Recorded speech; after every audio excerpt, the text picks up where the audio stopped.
Hoje nós vamos trabalhar sobre saúde e cura do ponto de vista espiritual. Por que nós estamos falando de ponto de vista espiritual? Nós trabalhamos com constelações e as constelações agem num campo que nós não palpamos, nós não pegamos.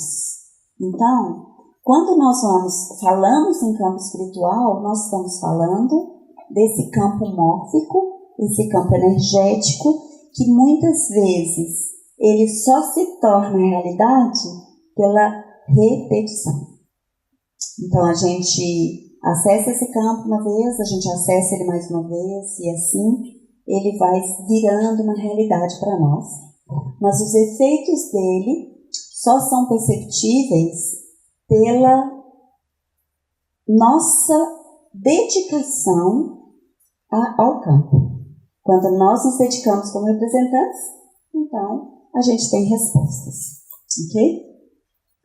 O Milton Erickson tem essa frase que eu já trouxe para vocês antes, que é: nunca é demasiado tarde para termos uma infância feliz. O que quer dizer isso? Quer dizer que se eu hoje, no auge dos meus 51 anos de idade, uma boa ideia, se eu hoje olho para minha infância com bons olhos, e se eu fico feliz com a criança que eu fui, nunca é tarde. Eu hoje posso ser feliz com a criança que eu fui, sabendo que a criança é sempre inocente. Quando eu tenho isso em mente, eu entendo que tudo que eu carrego de lá para cá interfere no meu momento atual.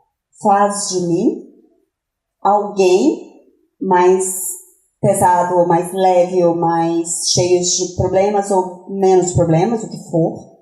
Mas o passado, ele realmente toca o nosso presente. E o que nós precisamos quando a gente quer falar de saúde? Nós precisamos sincronizar. A gente precisa atualizar. Aquela tecla lá do computador de atualizar.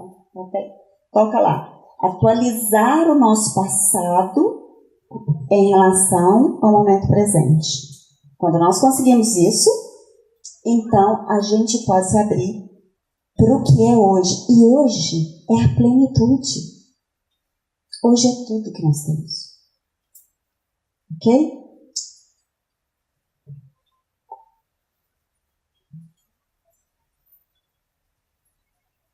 Eu trouxe isso do Stephen Hausner e ele diz o seguinte: eu tenho dado uma ênfase especial ao corpo e aos aspectos da saúde quando eu trabalho com pacientes que sofrem de doenças físicas.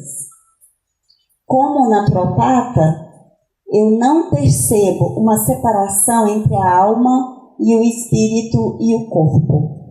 Eu estou convencido de que a cura do corpo pode acontecer somente em harmonia com os movimentos da alma e com os movimentos do espírito. Então, ele é uma pessoa, o Hausner é um naturopata, ele trabalha com saúde a vida toda dele e ele também trabalha com constelações. E ele chegou a essa conclusão, que a saúde só é possível quando se une essas instâncias: mente, corpo e espírito.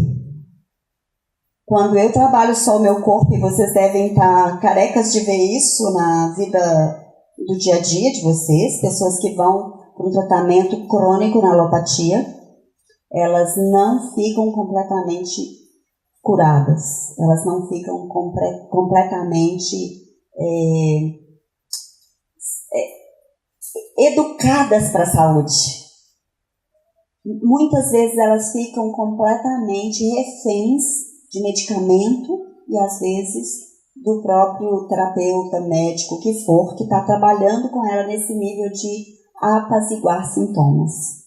Então, veja, existe uma diferença entre remédio e curédio. Estou inventando, tá bom?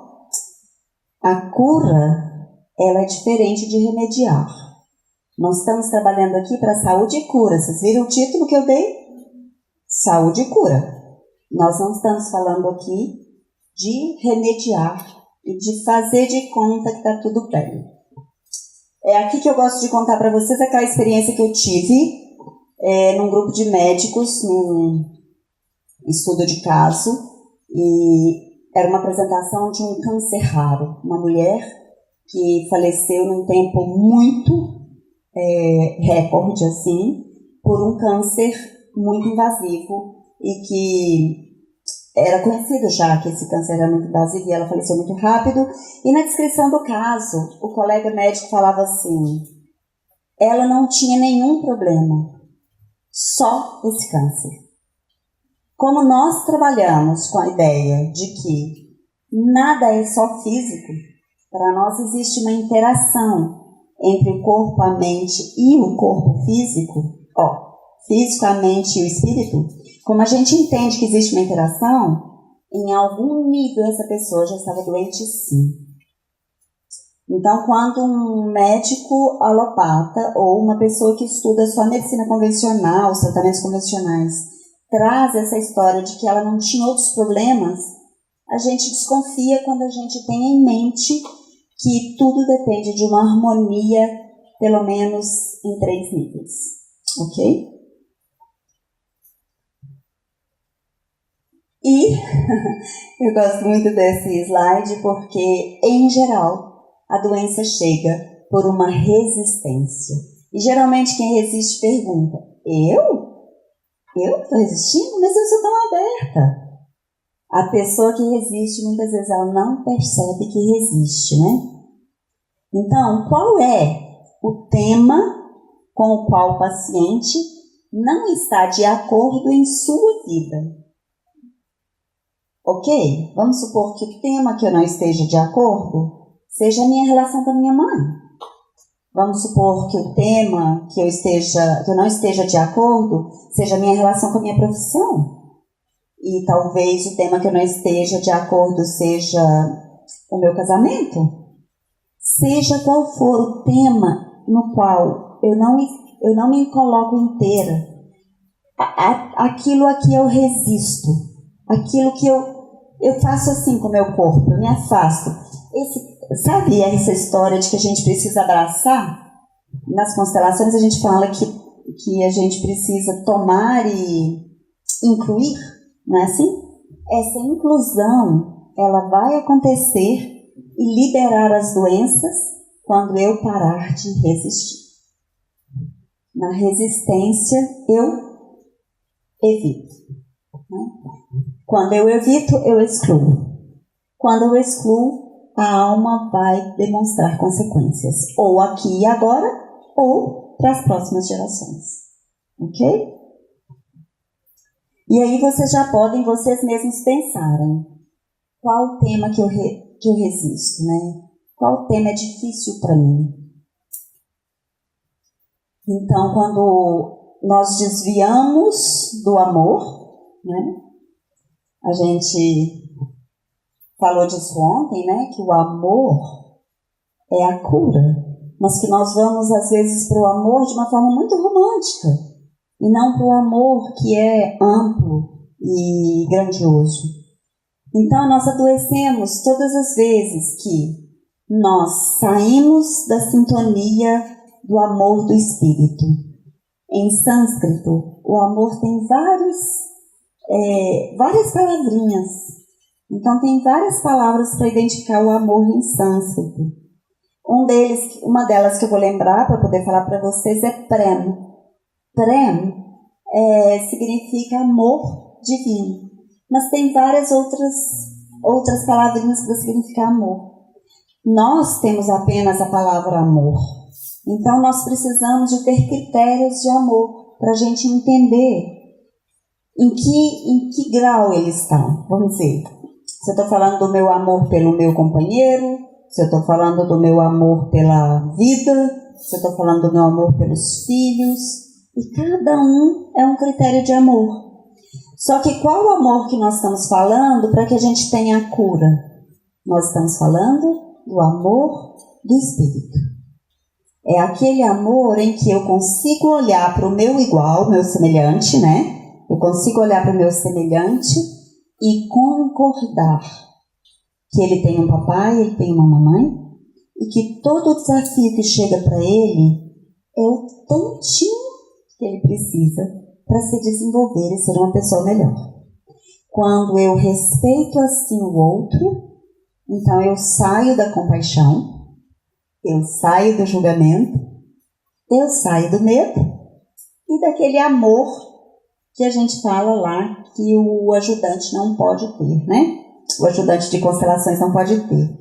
O facilitador em constelações, ele se libera desse amor que é compassivo para um amor do espírito que é para além dele. Não está nele, está para além dele. Ele escuta o campo, ele permite que o campo se manifeste. Então a saúde permanece e retorna quando vivemos em sintonia com o amor do espírito ou encontramos novamente o caminho para ele, se por um acaso tivermos perdido a sintonia com esse amor. Parece simples, né? Parece simples, não é? Então, quais são as prováveis causas? Vamos supor que eu estou dando uma aula aqui de causas da patologia, né? As prováveis causas são rejeição aos pais ou acusações contra eles. Alguns autores costumam dizer que isso é 90% das estatísticas dos problemas de saúde. A rejeição, ela pode tomar a forma de acusação, especialmente acusações públicas, processos legais contra os pais, ou quando os filhos se negam a dar aos pais os devidos cuidados, o devido apoio, quando necessitam, e se negam a manter e proteger a reputação deles. Então aqui nós começamos a ter mais um compromisso. Quando nós olhamos para os nossos pais como certos, e quando nós olhamos para eles como pessoas honradas, nós também garantimos nosso equilíbrio interno, nossa harmonia. E isso mobiliza em nós a força do nosso amor. Isso mobiliza o nosso amor. Quando a gente está diante de pessoas tão próximas de nós e que a gente ama, e a gente cuida e a gente apoia, a gente também está num lugar de servir. E o servir ainda é uma instância em que nós nos conectamos com a cura. Eu posso dizer ainda não, mas eu posso dizer é uma das melhores conexões com a cura. Então, se eu consigo essa conexão com os meus pais e ainda sirvo os meus pais, do lugar de filhos, e é importante dizer isso, né? Não como se a gente fosse maior do que eles, mas no lugar de filhos. Se a gente consegue isso, então a gente está caminhando para essa harmonia, para essa cura que nós tanto desejamos.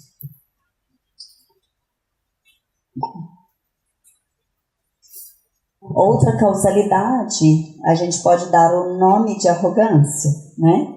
Nenhuma arrogância ou nenhuma superioridade em relação a quem nos deu a vida é tolerada quando nós entendemos que a nossa ânsia, o nosso desejo é de cura e de saúde, né?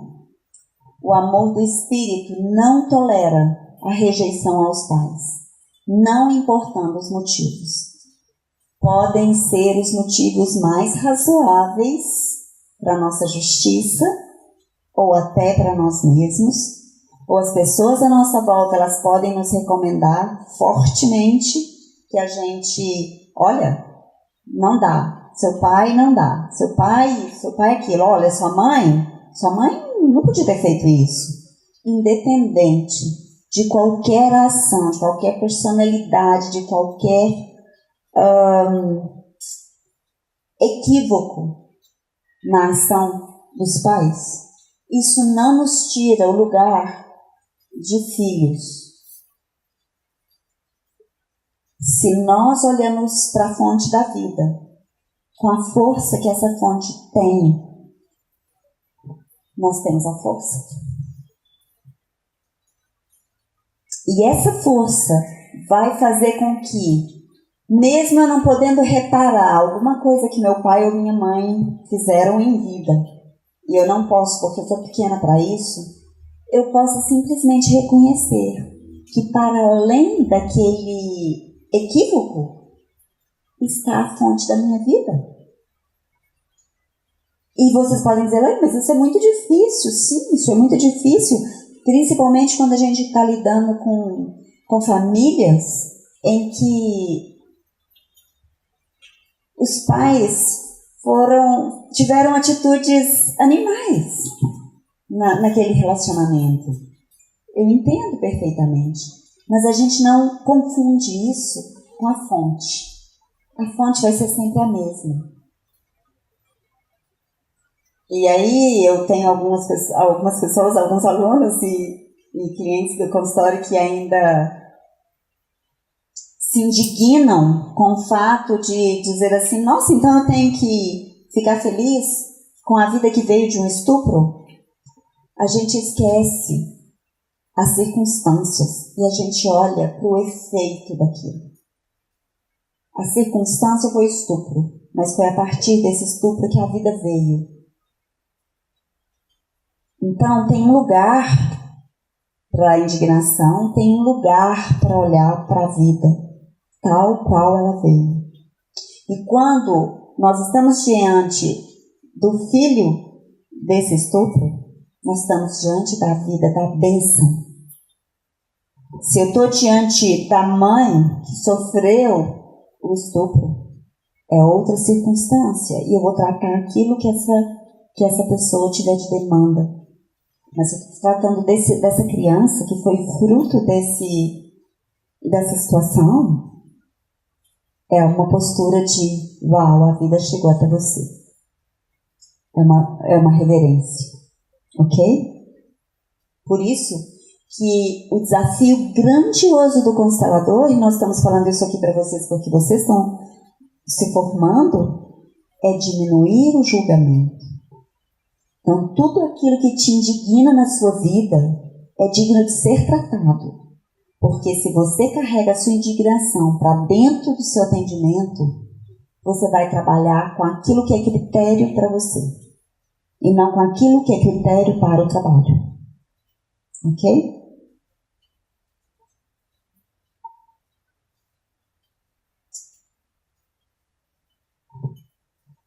Então, as consequências ainda são doenças crônicas e graves, como câncer. E às vezes a situação é aquela em que prefere-se morrer a honrar a mãe. Reclamações e acusações justificadas também geram consequências. Não, mas eu tenho razão de falar da minha mãe, porque olha, ela me abandonou quando eu era muito pequena, ela esqueceu que eu existia, ela me entregou. E eu entendo essas justificativas como terapeuta, todos nós entendemos, mas isso não alimenta a saúde. Isso alimenta a doença.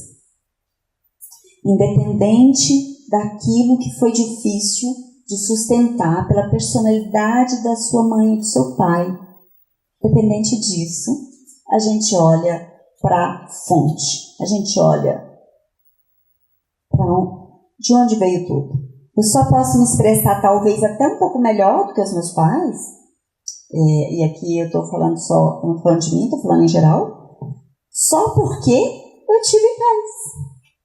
Senão eu não tinha vida, se não tivesse vida não dava para expressar nada disso, né? Então, no nível do espírito, regem ordens diferentes daquela que regem no nível do certo e do errado, do justo e do injusto. Eu já tive casos em que o abuso sexual por parte dos pais dava um lugar de exclusão para esse pai, já tive isso nas constelações, E já tive nas constelações também casos de abuso em que esse pai, ou esse pai, era incluído. E aquilo era um ato de amor. Então, não necessariamente nós condenamos uma ação. Nós olhamos no campo. Na justiça, seria um olhar completamente diferente desse. E aí, a pergunta que vem é o que eu estou buscando. Eu quero paz? Ou eu quero justiça? Nem sempre na justiça tem paz. Eu vejo pessoas em processos, anos a fio, em processos da justiça, sem resolver e sem encontrar paz. E lembra, a gente falou ontem sobre a paz, né? É a fonte da prosperidade. Prosperidade aqui não quer dizer dinheiro, quer dizer que em todos os campos da minha vida eu consigo me expressar como o ser que eu quero ser, que eu quero me expressar, com tudo que eu sou, né, nessa vida.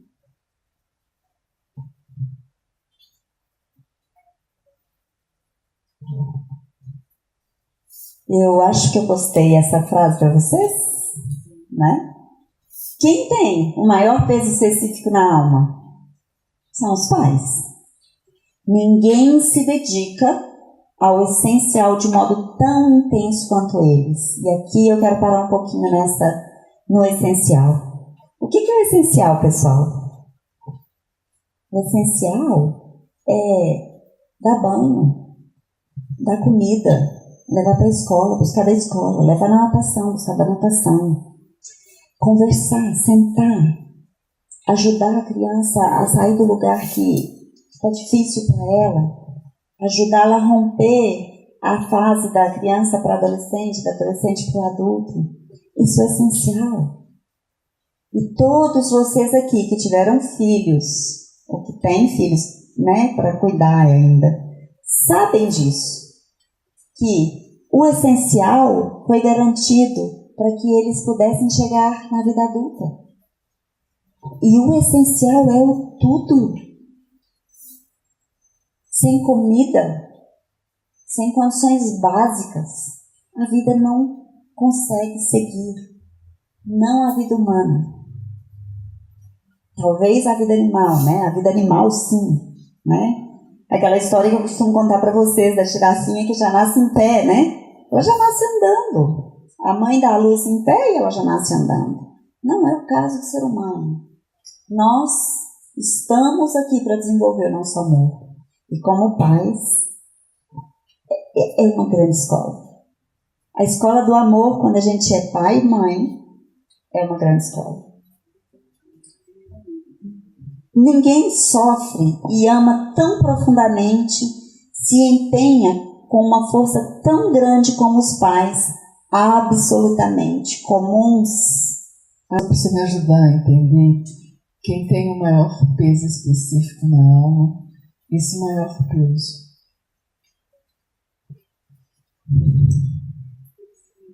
Isso. Ter o maior peso específico na alma. Se você estiver em paz com seus pais, você tem tudo.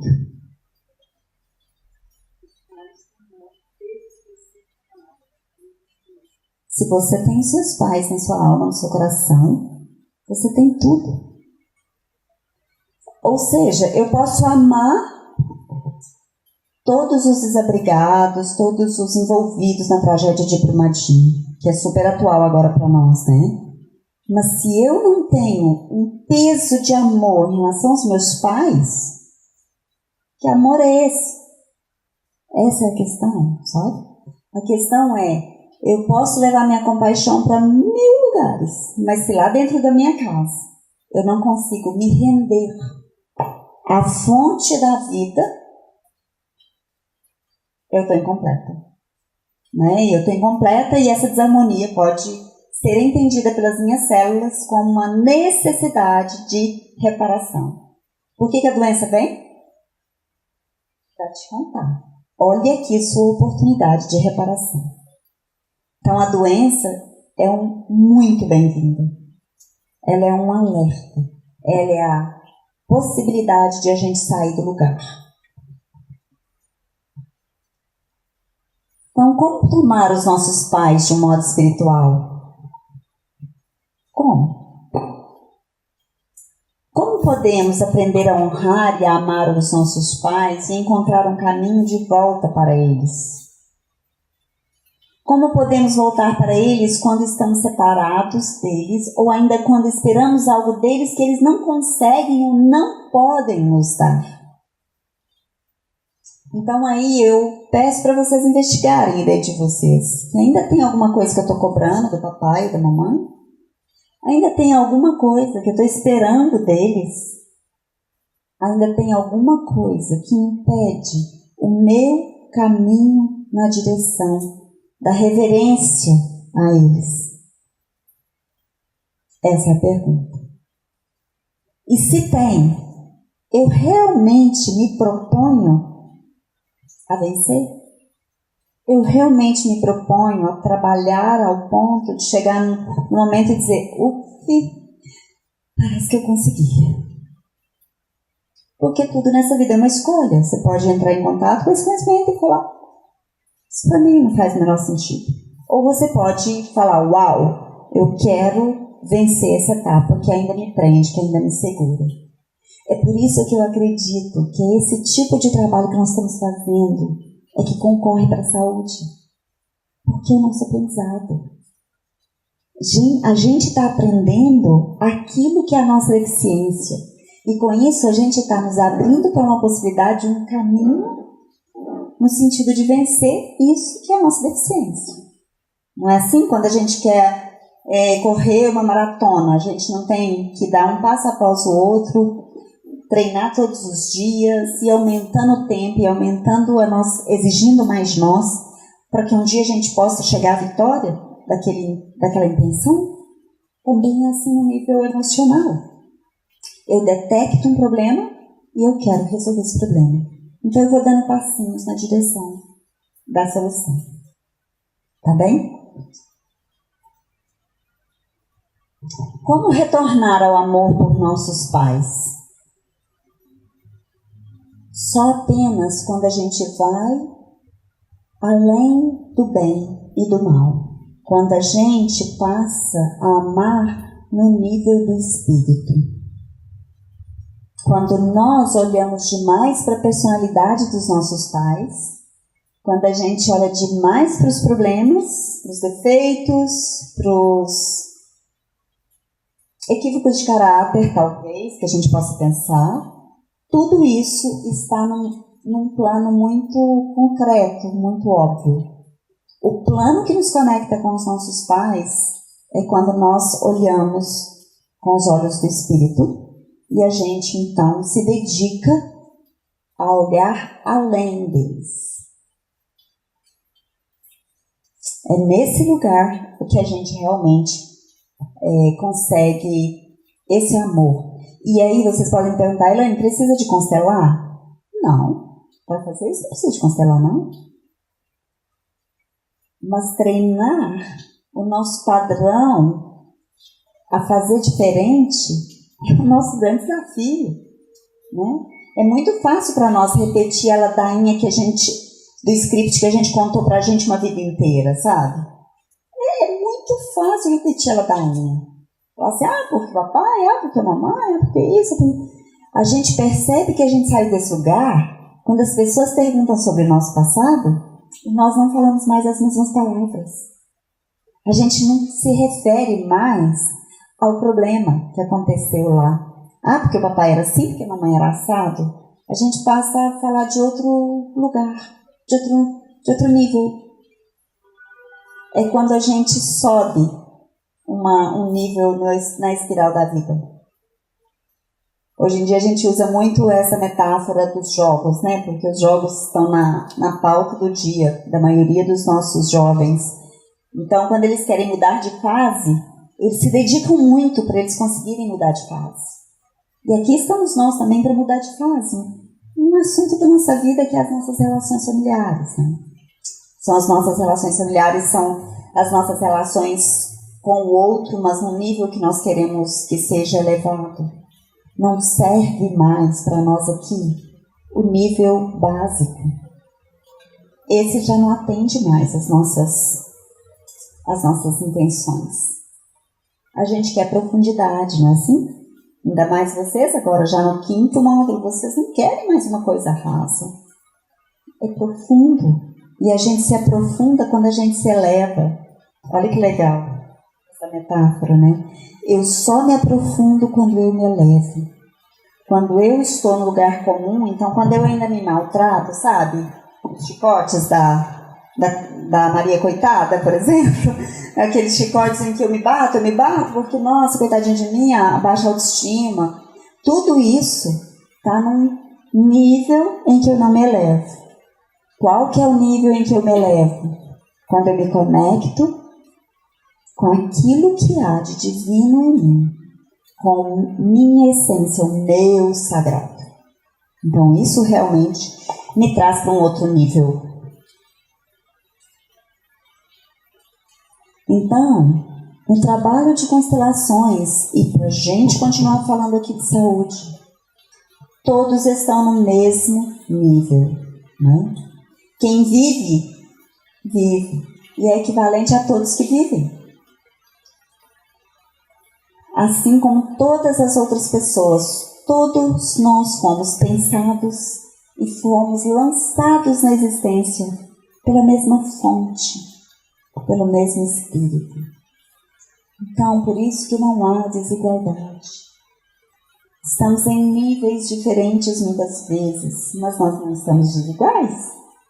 Todos estamos aqui na mesma terra, vivendo as polaridades no mesmo sentido.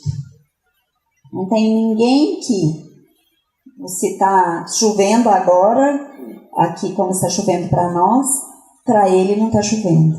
Não, nós estamos no mesmo barco. E essa certeza nos garante esse olhar, essa possibilidade de olhar sem julgamento para o outro.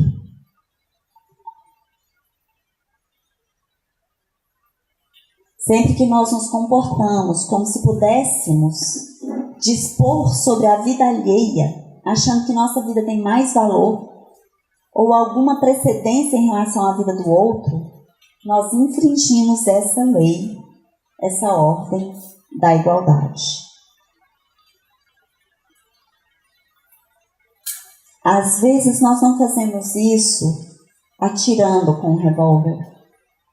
Mas nós fazemos isso quando nós invalidamos algo do outro. A gente olha assim, e a gente já sai, né? Então, dispor sobre a vida do outro, e essa vida, não estou dizendo só no sentido da morte em relação a essa vida, mas também quando eu, de alguma forma, com as minhas ações ou com meus pensamentos, eu denigro a imagem do outro. Isso tem consequências amplas para a nossa saúde, para a saúde de outros membros da família, especialmente para os nossos filhos e netos, e algumas vezes também para a saúde dos nossos parceiros, dependendo de quão vinculados nós estamos a ele ou a ela. Então, isso traz consequências para além do nosso tempo e nosso espaço. Então, quem tem filhos tem que ficar com a barbicha de molho, porque as suas ações hoje permitem que você zele pelas gerações que virão. As suas ações hoje podem favorecer um problema de saúde das próximas gerações. Esse é o tamanho da nossa responsabilidade. Ok? Tá chegando bem aí, pessoal? Tranquilo? Então, mais consequências, né? É um dos motivos principais de doenças e dificuldades de comportamento, principalmente nas crianças. Os pais ficam super preocupados, né? Mas, se não existe um respeito à vida, em alguma geração que te antecedeu ou na sua própria, as crianças vão trazer sintomas. Por isso que quando eu estou diante de crianças, Eu gosto de trabalhar com os pais. Eu gosto de chamar os pais e dizer, olha, essa criança, por meio da doença dela, ela está dizendo para vocês, algo precisa ser olhado. Vamos olhar para isso? E se nós temos esse olhar amplo sobre o sistema, nós curamos não só essa criança, a gente cura as próximas gerações. E a gente não tem a dimensão disso ainda, né? Então, esse tipo de ação que viola a vida afeta a família como um todo, independente do envolvimento de cada membro da familiar e da noção que se tem sobre estes acontecimentos. Às vezes os pais falam, não, mas meu filho, os nossos filhos não sabem que a gente está brigado, que a gente está separado, ou que a gente está se espetando. As crianças sabem. Quanto menores, mais percepção elas têm. Então elas não sabem no intelecto, mas elas sabem no nível do espírito.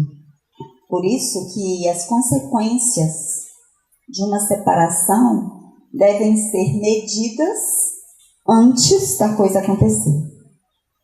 Pais não podem se dar ao luxo de separar da noite para o dia.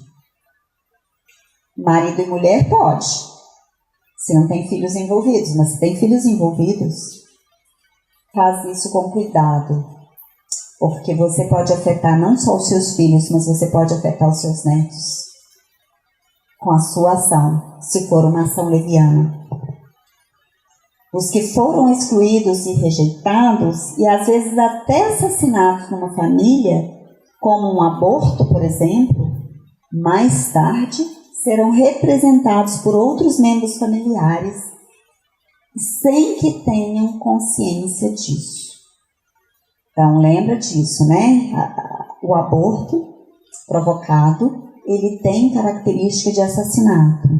E o assassinato tem um peso enorme nas consequências da saúde de um sistema, de uma família. Isso tudo leva-se em conta quando a gente está trabalhando com saúde e constelações. Outra causa, né, de problemas de saúde é a exclusão de membros da família. Aqueles membros antigos do sistema e que a gente não lembra mais. Por exemplo, quando o pai faleceu e a criança tinha apenas até 7 anos de idade, mal lembra dele, e logo em seguida a mãe se casa e ela tem condições de dar um padrasto para essa criança e nunca mais se fala do pai. Então ele fica excluído, ele fica esquecido. Isso promove um emaranhamento e consequências, às vezes, para a saúde dessa criança, né? Nos membros familiares emaranhados, nós vamos ver traços e fardos da pessoa excluída.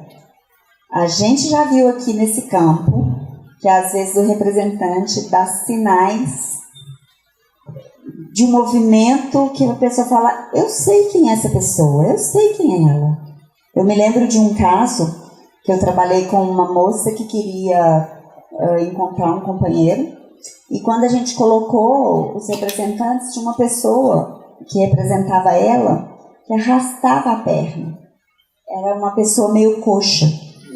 E quando eu olhei para ela, perguntei, quem pode ser essa pessoa?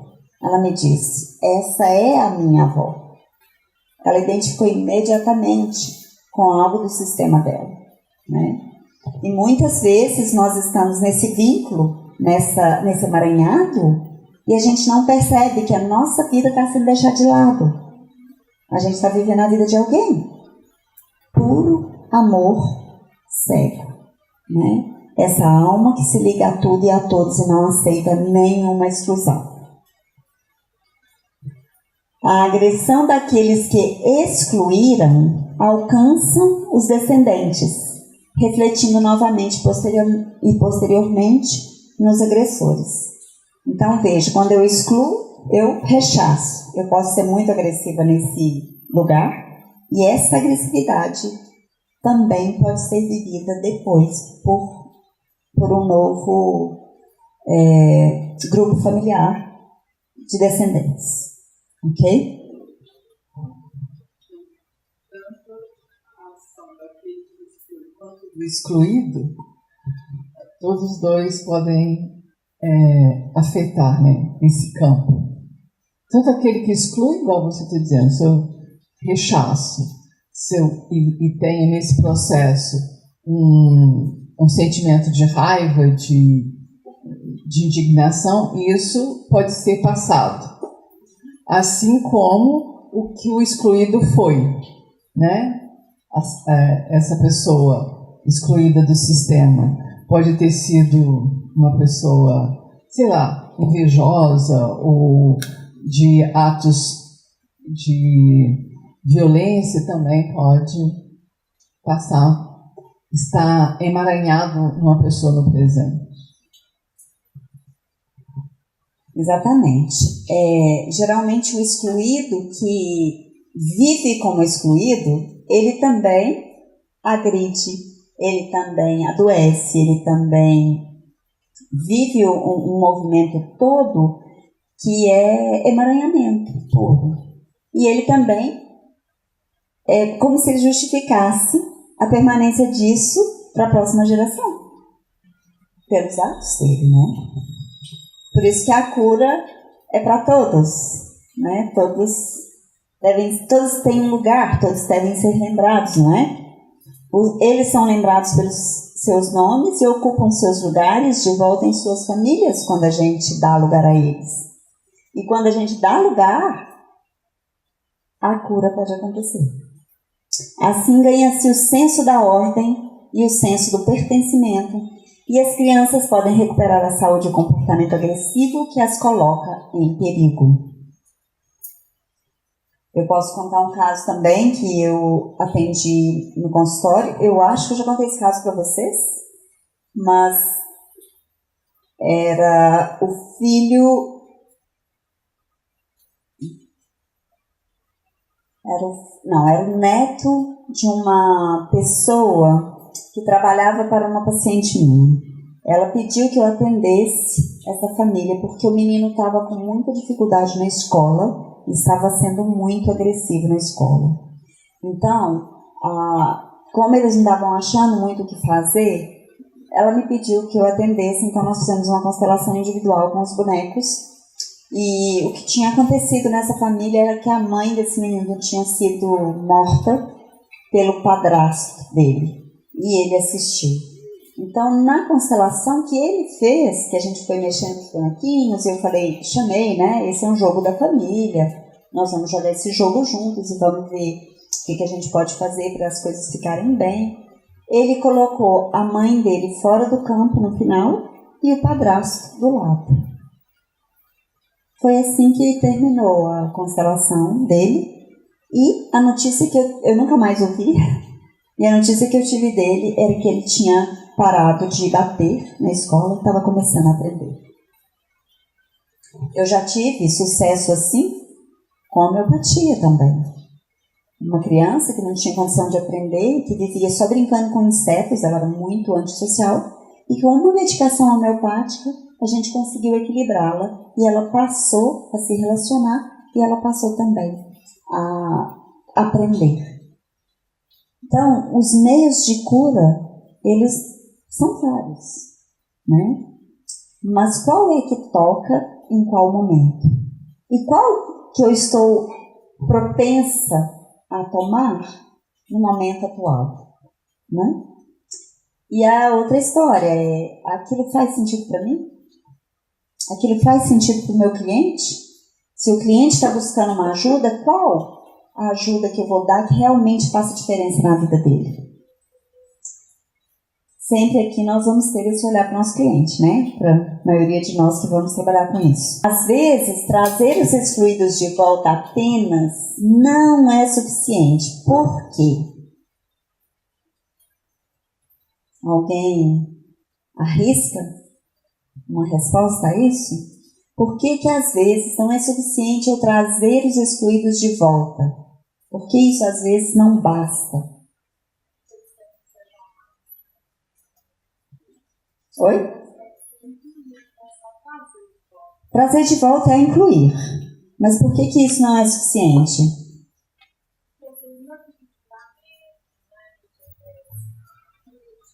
Por causa da culpa. Entendeu? Pois aqueles que excluíram, ou os deram para alguém, ou os mataram sem ter culpa. E essa culpa pesa no sistema. Isso significa que querem expiar. Então, muitos de nós, às vezes, criticam essa palavra expiação, né, na relação com a religião, mas muitos querem expiar por aquilo que fizeram. Por exemplo, também deixando sua família ficar doente, morrendo, ou de outra maneira. Ou seja, se a culpa está muito presente, paira um agouro que fala? Um miasma de mau agouro naquele sistema. Porque se essa pessoa que carrega uma culpa, ela sente necessidade de expiação, ela vai expiar com o próprio corpo dela, mas também com o sistema inteiro dela. E isso vai gerar consequências no campo todo. Então, pessoas que tiveram ações de exclusão, pessoas que mataram, elas vão carregar uma culpa, independente de elas quererem isso ou não. E em algum momento elas vão querer expiar isso. Porque é natural do espírito. É natural do nosso espírito querer reparar o dano que a gente cometeu. Elaine, mas mesmo uma pessoa muito má, isso pode acontecer não nessa vida, mas em outra. Às vezes ela não tem a percepção para olhar que o que ela está carregando é uma culpa.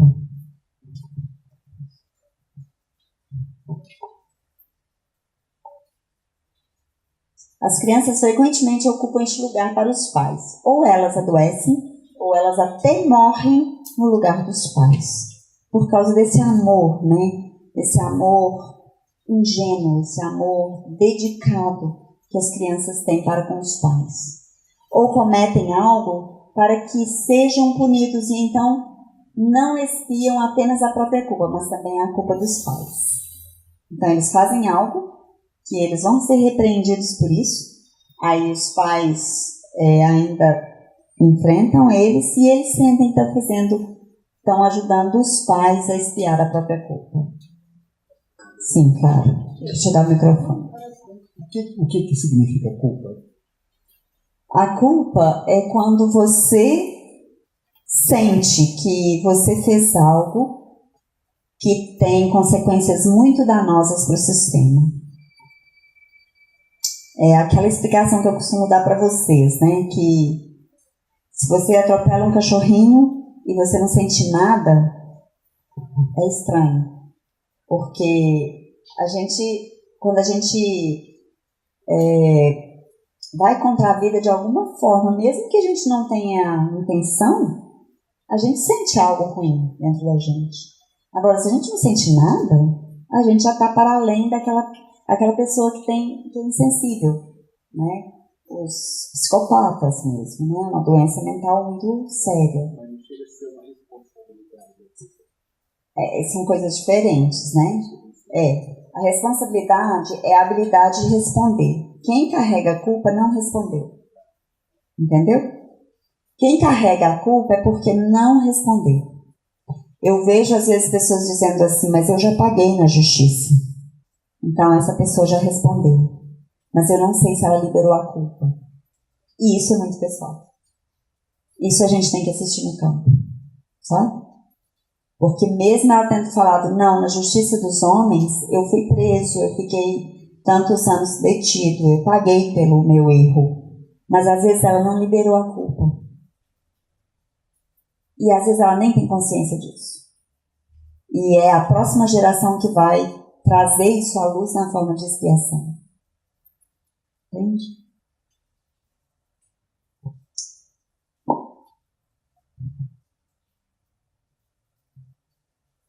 Então, olha que lindo isso. Somente no nível espiritual, o trágico é realmente superado. Qual é a conversa que mais apazigua o nosso ser quando a gente olha para a tragédia de Brumadinho? Para mim, a que mais me acalma é quando eu olho para eles como os heróis para a mudança. Aquelas pessoas que deram a vida, mesmo inconscientemente, para que uma mudança aconteça na nossa relação de mineiros, com a nossa terra de Minas. Nós concordamos absolutamente com isso, porque também são várias as famílias que são sustentadas por empresas como essa. A nossa exploração, a exploração das Minas Gerais, tem a data do Brasil, assim, a idade do Brasil. Para nós, sermos explorados é normal, é habitual. Então, quando é que nós vamos mudar essa mentalidade? Né? Enquanto mineiros de Minas Gerais, né? Quando é que a gente vai mudar? Será que a gente vai mudar? E será que se a gente mudar, a gente vai cobrar outros posicionamentos ou a gente vai diminuir a lesão à terra que hoje acontece? Será? Tudo isso são perguntas que a gente carrega, né? Me fala, meu bem. Só acrescentar que eu li um livro interessante chamado Bem-aventurança, eu acho que é isso, que fala do começo das Minas Gerais e tal. Então, assim, a pessoa conta como morreu gente atrás do ouro, porque antes o ouro estava assim em cima da terra, era muito fácil, mas ele fala assim que nas beiradas do Rio das Velhas eram corpos e corpos, mortos por índios, mortos por brigas, por conta do ouro. Então, essa trajetória de Minas Gerais, ela vem de muito tempo. E quando fala que o mineiro é desconfiado, vem disso. Porque o mineiro ele explorou o minério e ele sempre se viu desconfiado. Quando chegava alguém, escondia, guardava, as pessoas se guardavam. Essa coisa do mineiro que é diferente do caiçara, que mora no litoral, e nós caipiras, né? É exatamente isso, essa tradição que vem, essa cultura. Não é de hoje, né, gente? Não é de hoje. Então, a ordem pode verdadeiramente retornar com amor dentro da ordem e seus efeitos podem terminar. Os efeitos da tragédia podem terminar quando nós colocamos ordem. Por isso que nós ouvimos no nosso Gurdwara, duas semanas atrás, não é? O Gurdwara é uma instância que nós abrimos o livro sagrado e pedimos uma inspiração. E nós fizemos aquele Gurdwara para honrar as vítimas dessa tragédia. E o chamado de Guru Nanak, que foi a leitura que foi trazida ali naquele dia, foi: não fiquem de mãos... Acorda, não fica de mãos abanando. Acorda, despertem. Cada um de nós tem uma missão. Façam. Faça valer. Faça isso acontecer. Então, foi um presente, né? As palavras foram um presente, porque a gente muito consternado, a gente muito abalado, e no entanto a gente sabendo que, gente, nós não morremos, nós estamos aqui, então nós temos que fazer valer. Então, nós temos que trazer a ordem. Nós temos que trazer o amor em ordem. Quanto mais ordem e amor ordenado, mais chance nós teremos de dizer: olha, obrigado. Obrigado por ter dado a vida. 333 pessoas, né? Obrigada.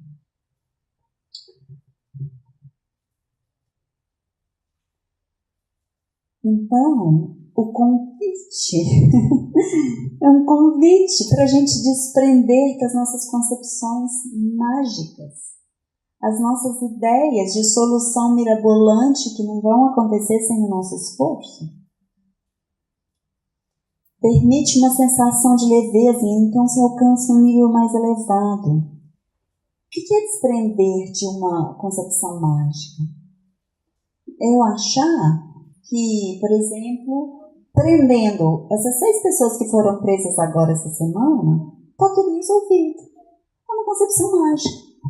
Prenderam lá um cara que subornou não sei o que, isso está resolvido. Não está resolvido. O buraco é mais embaixo. Nós precisamos de encontrar leveza, mas atuando com consistência, com grandeza, respondendo qual é a minha parte, a parte que me cabe. Né? Neste nível, né, tudo é bem mais fácil e a pessoa se sente muito mais forte. Mas quando ela se mantém no nível arcaico e mágico, tudo é tão pesado e ela se sente fraca e também age pouco. Porque quando eu estou no lugar de vitimização ou no lugar de acusação, né, ou eu estou assim, apontando o dedo, ou eu estou assim, não é comigo, o que acontece?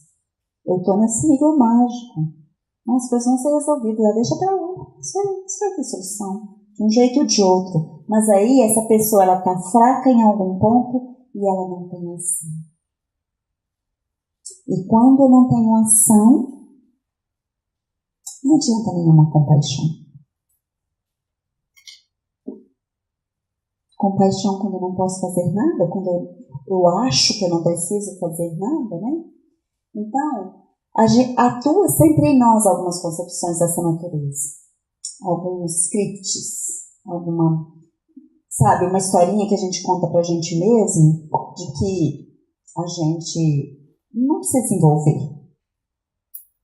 A gente precisa ir se perguntando, como é que eu posso fazer isso valer a pena? Como é que eu posso fazer isso acontecer? Bom, e aqui agora a gente vai entrar um pouco nas doenças em si. Nós vamos falar um pouco do que provoca certas doenças. Nós vamos começar pelas psicoses, né? Uma psicose é a esquizofrenia, né? Geralmente, o que atua por detrás da esquizofrenia é um assassinato dentro da família há várias gerações. Não existe mais memória desse acontecimento, porque ele às vezes aconteceu muito antes da existência desse sistema atual. Porém, no campo espiritual da família, a memória permanece totalmente preservada e é trazida à luz numa constelação.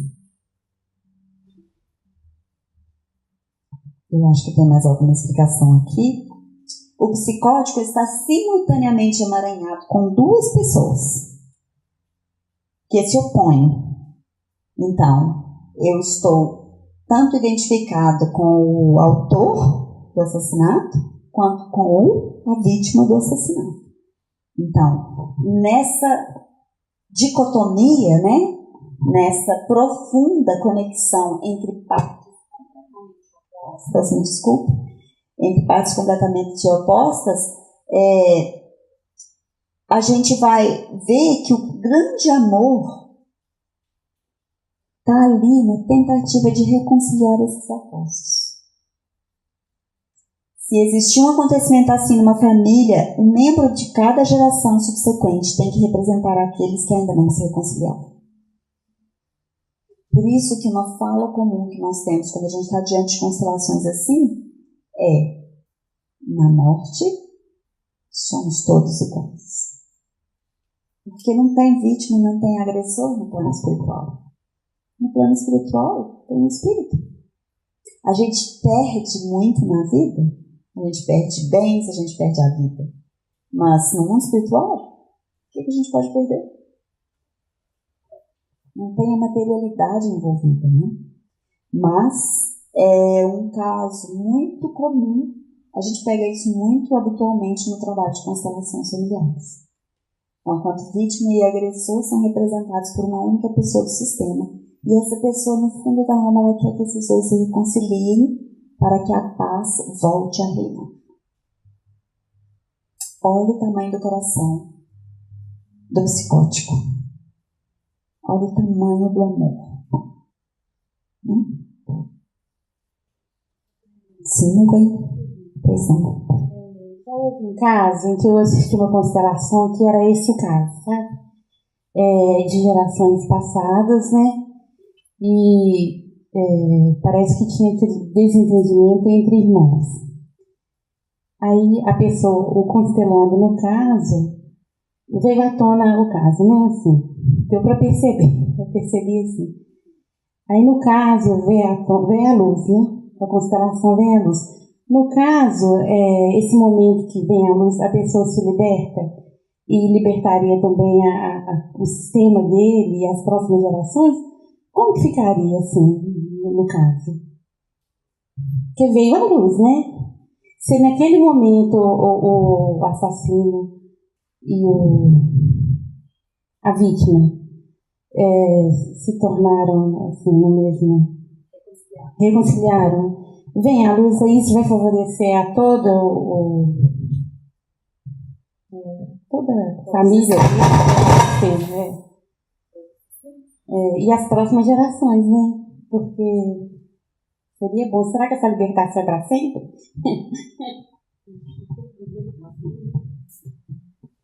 Tem uma música do Renato Russo que fala: "Para sempre, sempre acaba". Já ouviu falar isso? E para sempre, sempre acaba.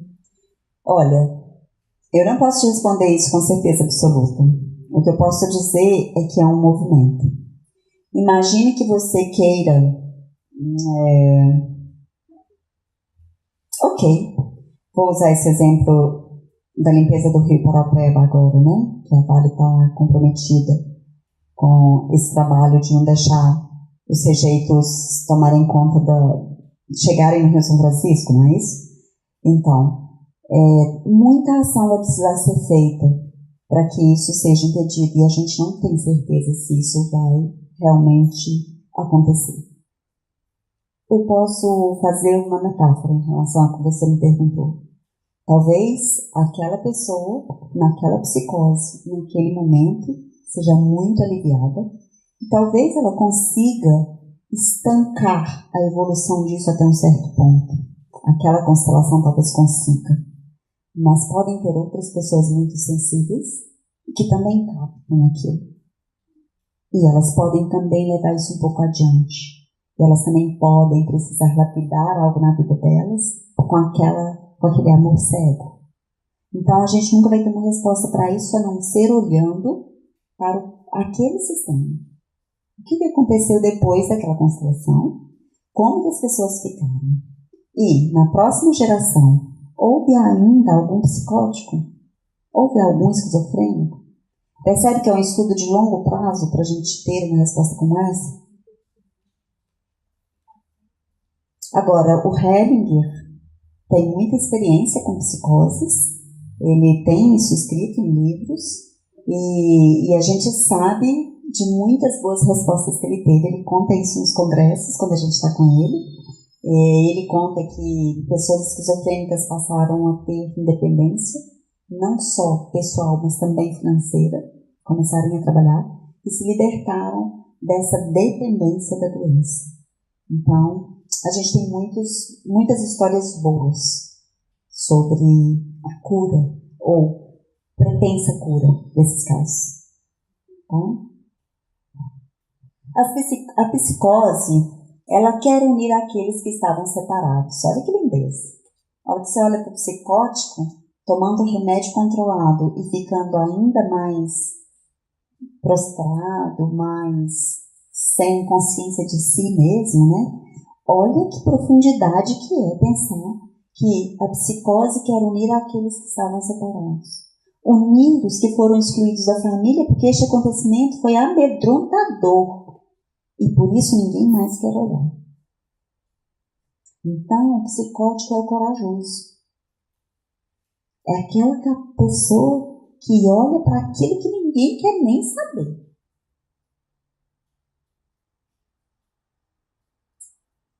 Imagina você, Márcia, que me fez a última pergunta. Daqui 30 gerações, alguém que perdeu um ente querido, 30 anos, eu quis dizer 30 anos, não 30 gerações, desculpa. 30 anos, alguém que perdeu um ente querido nessa tragédia. Como que vai lidar com isso daqui a 30 anos? Se é uma criança que perdeu um dos pais, ou se, entende? Ela estiver lá para os 35, 37, 40 anos dela, como que ela vai estar lidando com isso? A gente nunca vai saber. E tem a individualidade. E tem a individualidade desse sistema ao longo das gerações anteriores.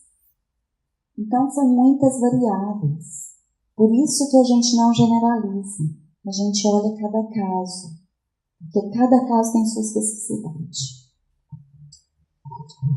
As famílias onde existem psicoses mostram, em relação à psicose, a mesma postura interna de exclusão e medo que tem em relação ao agressor. Vocês já perceberam que existe uma facilidade de um psicótico partir para a agressão? E como que as famílias se protegem às vezes disso? É como se elas estivessem diante de um movimento descontrolado mesmo. Então elas se protegem. Então elas acabam excluindo o doente que está tentando trazer à luz o excluído. Olha que doido. E olha como que isso vai só se sustentando, o ciclo vicioso, né? Continua de eterno, né? Muitas vezes trata o membro psicótico da família como os agressores tratam uma vítima. Coitadinho. Nossa. Então, mais um tipo de ciclo vicioso, sustentando a mesma relação danosa de gerações atrás, né? Um movimento no país de voltar aos hospícios. Nesse processo, houve um avanço na psicologia, né, de integrar essas pessoas. E agora o medo, né, a ignorância, o ignorar esse processo, fazendo com que o Estado volte a querer isolar essas pessoas que precisam de mais ajuda. E é por isso que nós precisamos de espalhar essa notícia das constelações, pessoal. É por isso que vocês não podem, viu? Ficar de braços cruzados. É por isso que nós temos que começar a atender pessoas, ajudar pessoas, levar as pessoas a ter conhecimento de que existem outras ferramentas, que a gente tem elas na nossa mão para a gente utilizar. Teme que o psicótico seja curado e unem-se secretamente contra a cura de sua psicose, inconscientemente também, né? Porque talvez um outro membro familiar precise se tornar psicótico se curar um. Às vezes se cura um, outro precisa se tornar psicótico. Exato. Então é muito complexo. Isso não é um caso para a gente trabalhar em uma única constelação e dar tchau, ir embora, não. Sabe? São casos realmente mais complexos e que precisam de ser olhados com bastante cuidado e comprometimento, né? O membro da família que assume esse destino mostra o amor maior, porém de uma forma secreta. Deve-se tratar a família toda e ajudá-la como um todo. Medo entre os ajudantes que eles próprios sejam acometidos pela psicose acontece. Então, a frase é: estou aqui, eu sou uma de vocês. Estou aqui, eu sou um de vocês. Quando a gente se coloca num lugar de que, ok, estamos no mesmo barco, o medo desaparece. Então é aquilo que já aconteceu. Eu me lembro de acontecer aqui no trabalho, uma constelação no campo, em que era um menino que estava doente, o pai veio para constelar, e o pai se afastava da doença. O representante da doença, o pai queria isolar, ele queria ficar distante dele. E quando ele percebeu que era se aproximando, que a doença ia embora, ele mudou a postura dele de olhar para a doença do filho. Parou de ter medo da doença e parou de encarar como isso podia estar acontecendo comigo. Está tudo certo. Essa mudança de conceito já é grandiosa com o sistema. Você tem noção disso? Às vezes você não vai curar, mas vai mudar o ponto de vista do outro. Você vai ajudar ele a olhar de uma forma nova para o antigo, né?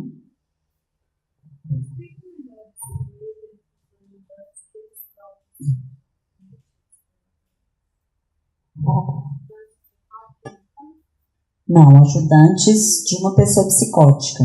Pessoas que cuidam do doente, né? Sim, é difícil. É difícil, por isso que a gente tem que se preparar. E eu falo sobre todo cuidador. O cuidador precisa muito se cuidar. Às vezes eu escuto muito cuidador falando para mim, não, mas eu estou muito sem tempo. É porque você está muito sem tempo que você precisa se cuidar. Esse é o tipo de transformação que a gente pode promover para as pessoas, né? Vamos falar um pouco sobre autismo. Atualmente, eu posso dizer para vocês que tem um colega médico trabalhando com homeopatia e autismo numa cidade perto de Curitiba, na Grande Curitiba. E ele está tendo muito sucesso com essas crianças trabalhando com homeopatia. Então, eu vejo a homeopatia num campo muito semelhante ao campo das constelações. Só que a gente faz isso com uma medicação diluída de amizade e aqui a gente faz com a energia do campo. Sempre energia, a gente trabalha sempre com energia. E só usando veículos diferentes, né? Mas o autismo segue uma dinâmica similar à da esquizofrenia. A criança ela pode estar identificada com assassino e vítima. E as resistências contra a solução na família, porque a criança autista assume as consequências desse acontecimento por causa de um dos pais. Então, o autista, ele toma essa sensação de vítima e agressor como se isso pertencesse aos pais. Os pais não resolvem, ela pega para si, deixa eu resolver por você, mamãe, ou deixa eu resolver por você, papai. Os pais temem que eles mesmos tenham que assumir essas consequências. As consequências de ter uma lida de vítima e agressor dentro de si. A criança percebe isso, uma criança sensível percebe isso e toma para si, né? Então, do autismo é isso. É muito parecido. A diferença é a diferença de comportamento, né? Ele se isola. Né, ele se encolhe de uma forma que ele nem se comunica. Porque se ele se expressar, talvez ele esteja delatando os pais. O sofrimento dos pais. Obesidade, quando a obesidade é uma doença, né? Principalmente ocorre em mulheres e está ligado a fracasso na profissão e fracasso no relacionamento de casal. Geralmente ligado à rejeição à mãe. Então, quando a gente trabalha com distúrbios alimentares, a gente percebe que a pessoa que não tem, como chama aquela doença? Anorexia. A pessoa que tem anorexia, geralmente tem um conflito na relação com o pai, talvez tenha isso aqui daqui a pouco. E a obesidade tem um conflito na relação com a mãe. Mesmo que não seja um conflito explícito e consciente. Às vezes ele está por aí encoberto, mas ele está sendo sustentado. De alguma forma, né? Câncer. A dinâmica em doenças fatais, como é o caso do câncer, é aquela em que a pessoa se sente responsável pelas outras pessoas. Responsáveis por carregar sofrimentos dos pais ou dos avós, do tio, da tia ou de outra pessoa da família. Então a pessoa se sobrecarrega com uma vida extra, para além da própria, né? Uma doença grave como o câncer também algumas vezes é expiação por uma culpa. Uma culpa pessoal, por exemplo, um aborto. Eu atendo muitas mulheres que falam, mulheres maduras, que falam, eu cometi um aborto na minha adolescência, mas isso não me toca, isso não tem nada mais expressivo para mim. Mas quando a gente começa a aprofundar nos problemas que essa pessoa carrega, a gente vê que ela carrega uma culpa que ela mesma nem percebe e ela dá outros nomes para isso, que não seja exatamente este. Ok?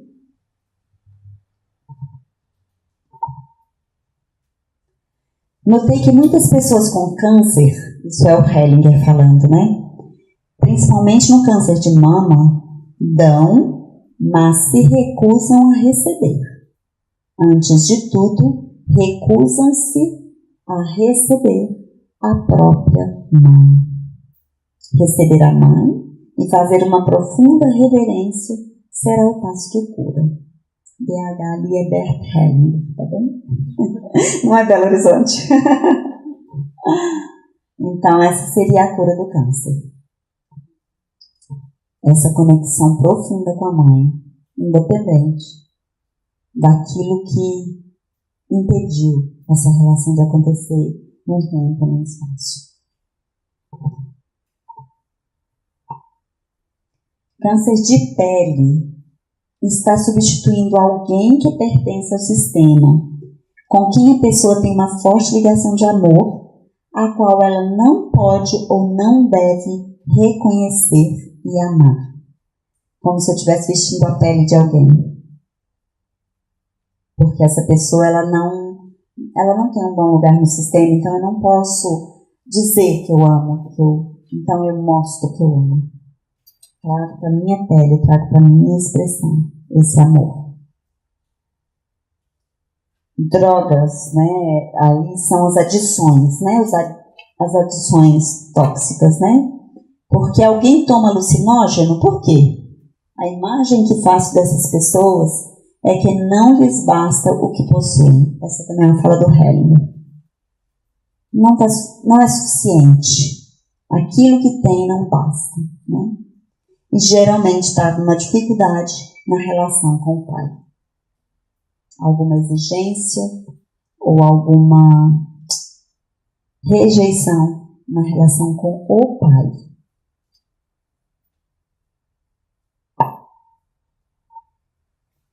Distúrbios da fala. O Hellinger fez várias experiências em workshops para olhar o distúrbio da fala. Tem até um livro, O Outro Jeito de Falar, né, do Bert Hellinger, que eu recomendo. Ele é bem fininho, e fácil de ler, né? E alguém não podia estar presente ou não teve a palavra porque foi mantido em segredo ou dado. Então aqui é a dificuldade de reconciliar os opostos, sabe? Então alguém não podia estar presente ou não teve a palavra porque foi mantida em segredo, ou essa pessoa foi dada e ela não pôde falar, ela não pôde se expressar naquele sistema. Duas pessoas perante uma a outra de forma irreconciliável, o descendente representa ambos, não permitindo que nenhum dos dois tenha a palavra sozinho. Então aqui é um jeito de trabalhar, né? Duas pessoas perante uma a outra de forma irreconciliável, e o descendente representa ambos. Então, vamos dizer assim, tem um conflito de interesse entre duas pessoas que não se entenderam. E o descendente representa tanto aquele que quer ser entendido e o outro que quer ser entendido, porque são dois certos, né? Dois certos que não se entendem, né? E aí ele pode ficar com um problema, um distúrbio de fala, porque ele quer responder por fulano e por Beltrano, e ele não responde por nenhum deles. A vida não é a dele, então ele fica com um problema de fala herdado de um conflito que não foi de forma alguma atendido e resolvido. Os pais querem ou precisam esconder algo, é outro motivo de a criança ter problemas de fala, gagueira, demora para falar. Se existe um segredo na família, isso pode repercutir numa criança.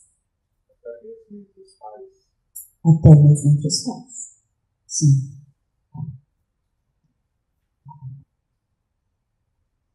Depressão Muitas vezes, a depressão é uma agressão mortal escondida. É uma proteção dessa agressão. Se eu mostrar o que eu estou sentindo, eu sou capaz de matar. Para eu não matar, eu escondo o que eu sinto e eu me deprimo.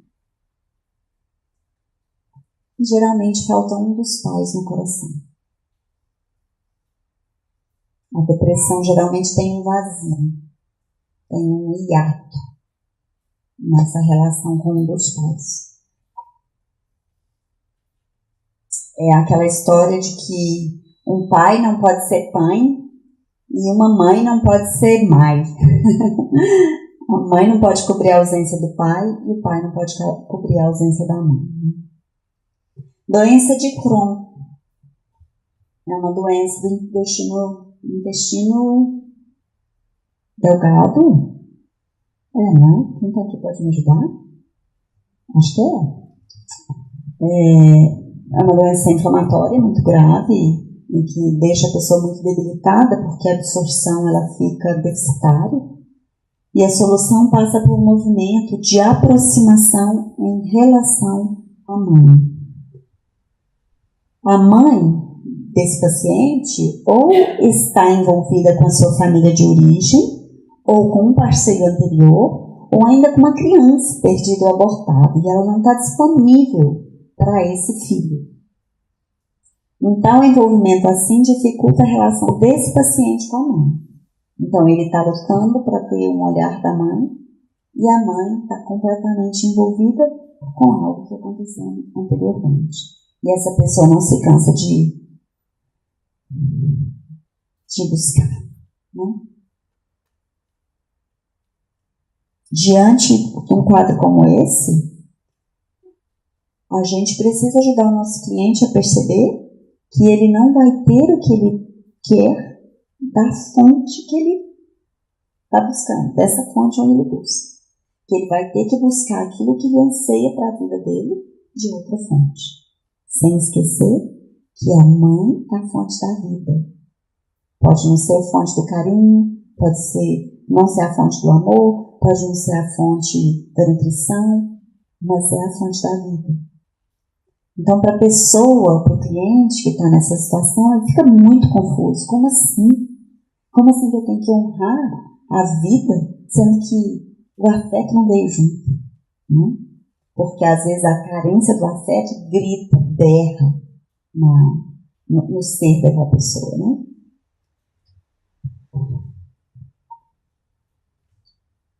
E o mais difícil nessa situação é ajudar a pessoa a se conectar com a fonte da vida em paz. Porque faz a confusão, sabe? Não, se eu não tiver afeto, então para onde foi minha mãe? Sabe, foi minha mãe, eu posso reverenciar a fonte da minha vida? E vira uma confusão grande, muitas vezes, né? Bom, psicose maníaco-depressiva. O maníaco depressivo, ele se afasta da terra. Ele quer morrer. Está conectado com o morto que não está sendo olhado. Quando ele olha para o morto, ele fica depressivo. E quando ele não olha, ele fica maníaco. Então aqui é um olhar focado no morto. Essa morte o atrai para a morte. E quando ele olha ali, ele se deprime. E quando ele não olha para aquilo, ele fica maníaco. No comportamento típico da mania, a pessoa olha longe para o céu, mas não olha para o chão, para onde devia olhar. Porque é no chão que está aquilo com quem ele se identifica, mas ele está perdido, olhando para o infinito. O agressor não olha, se for um caso de assassinato. O cliente diz, eu te amo. Ele está dizendo para esse morto, eu te amo. Então, isso pede uma atitude de amor e de respeito.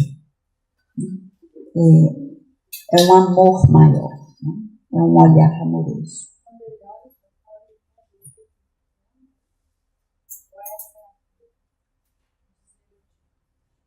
Ele está dizendo com a atitude dele que ama aquele morto.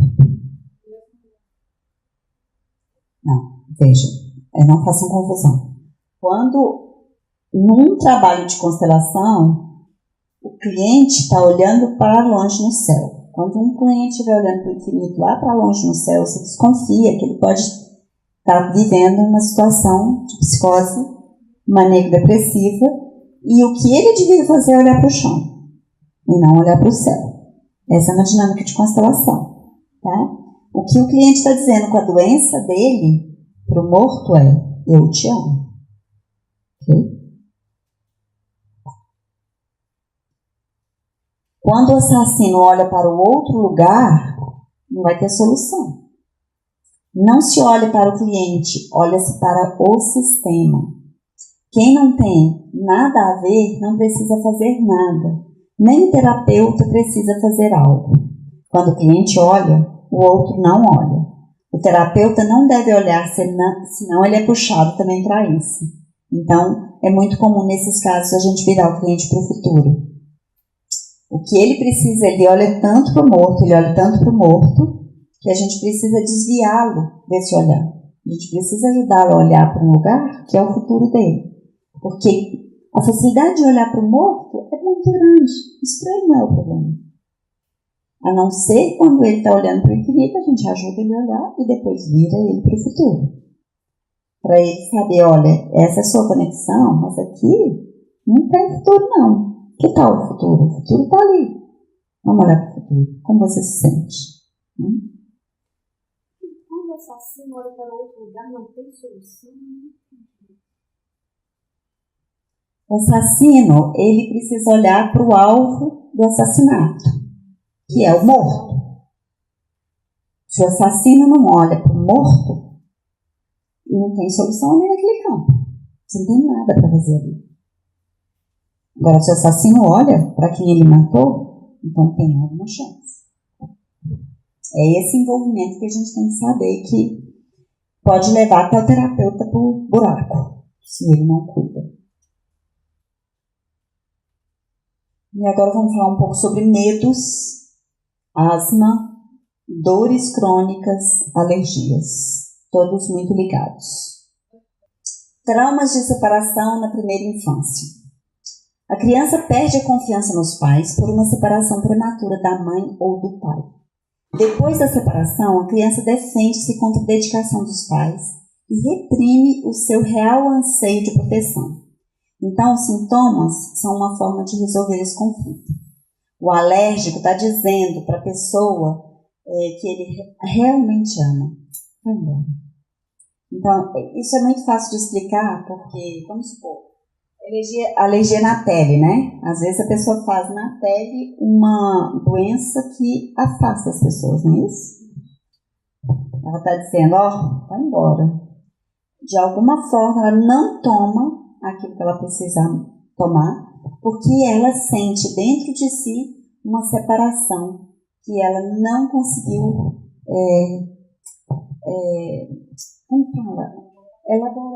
juntar. Ela não conseguiu juntar isso dentro dela, na história de vida dela. Então, aquilo vira... Ela ama demais, mas ela não consegue reconhecer que quer ficar nesse amor. Então, ela está querendo, vai embora. Separe-se de mim, algo assim. Pronto, doenças autoimunes. Forte rejeição aos pais. Pensa, pais como a fonte da vida, como a fonte da nutrição. Quando eu vou contra a fonte da minha vida, eu fabrico anticorpos contrários à minha saúde. Algo para vocês memorizarem, que talvez pudesse ajudar aí. Dores de cabeça são dificuldades de deixar o amor fluir por um dos pais. Geralmente está ligado a esse fluxo do amor.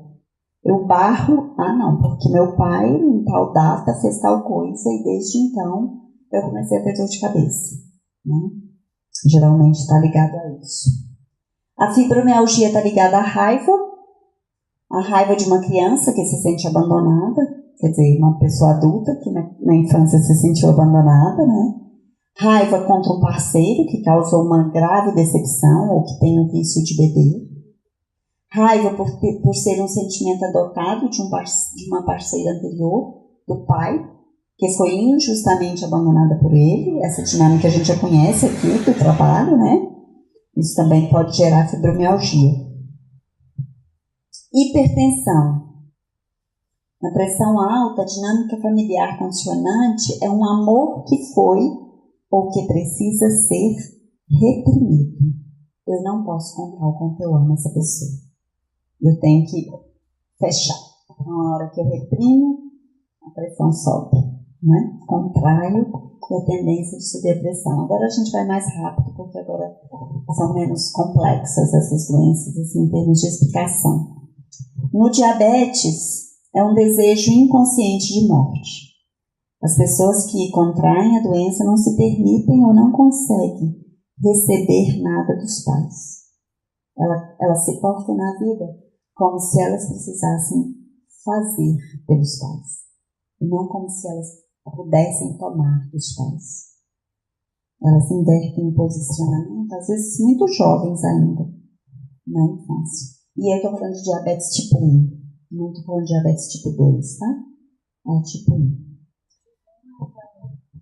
Da infância. Doenças reumáticas progressivas, esclerose múltipla, compulsões e tiques é uma identificação com os perpetradores, com o algoz. Escape para ocultar o verdadeiro impulso e a culpa subjacente na família. Então, se eu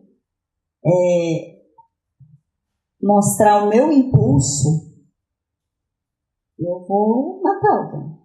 Então, a esclerose ou a doença reumática ou a compulsão é um jeito de eu disfarçar a minha vontade de agredir e também uma culpa subjacente da família, né? Tireoide. Doenças autoimunes da tireoide são ligadas a ciúmes acontecidos na história da família. Crimes acontecidos na história da família. Interessante isso, né? Eu li ciúmes aqui. Mas eu tive uma tireoidite, né? Muito recentemente. E há 7 anos atrás teve assassinato do meu irmão na minha história, né? Então, um crime no meu sistema. E passado um tempo daquilo, eu tive uma tireoidite. Interessante isso. A hiperatividade e o déficit de atenção, né? É aquela criança que carrega algo pelos pais. Sentem até mesmo a necessidade de manter os pais vivos. Elas estão identificadas com excluídos. Então, é como se elas estivessem procurando o que falta, quem falta.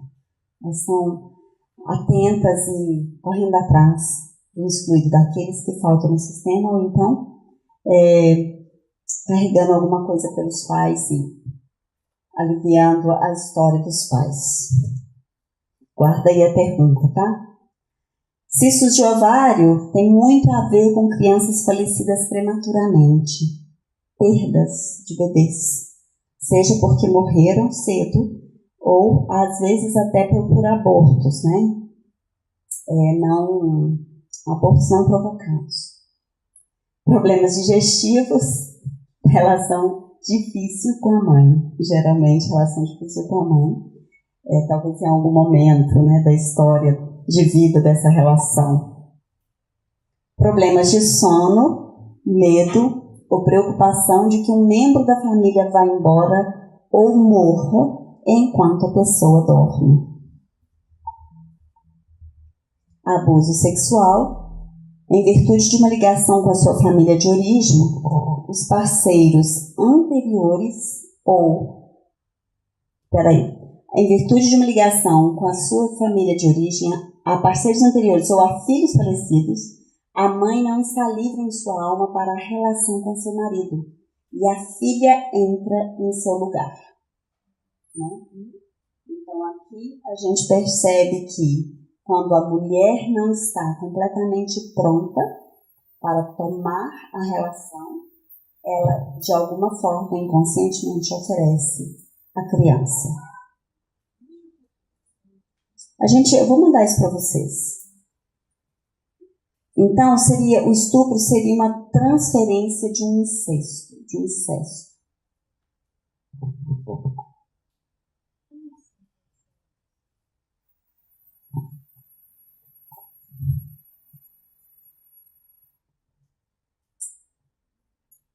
Transferência de um incesto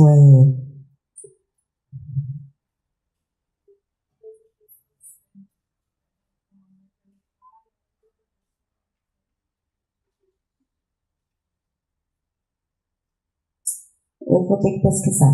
Não estou conseguindo te dar uma resposta agora, né? Epilepsia é uma tentativa de sair de situações de dilema. É aquela tensão, né? Aquela reação de solução de um conflito pendente. Geralmente está ligado a isso. Vesícula biliar são sintomas crônicos de vesícula em mulheres são às vezes sinal de um não inconsciente a um homem.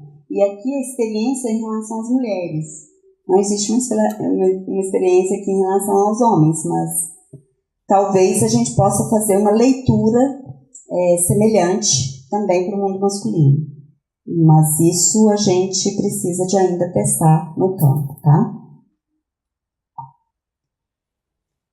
A homossexualidade geralmente está ligada à identificação com o sexo oposto. A criança se tornará homossexual, senão ela vai ficar louca, até que essa pessoa, que é o objeto da identificação, tenha sido honrada. Pronto, isso aqui é de um trabalho bem anterior, do Hellinger. Hoje ele fala da homossexualidade como um destino especial.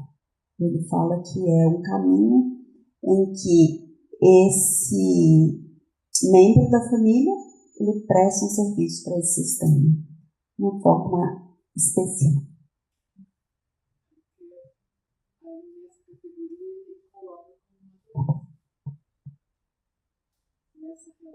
Não uma desordem, não uma doença, mas uma desordem. E eu já vivi uma situação em que num casamento, o homem estava muito identificado com a primeira filha que a mãe morreu, que a mãe perdeu. A primeira filha a mãe perdeu com quase perto de nascer.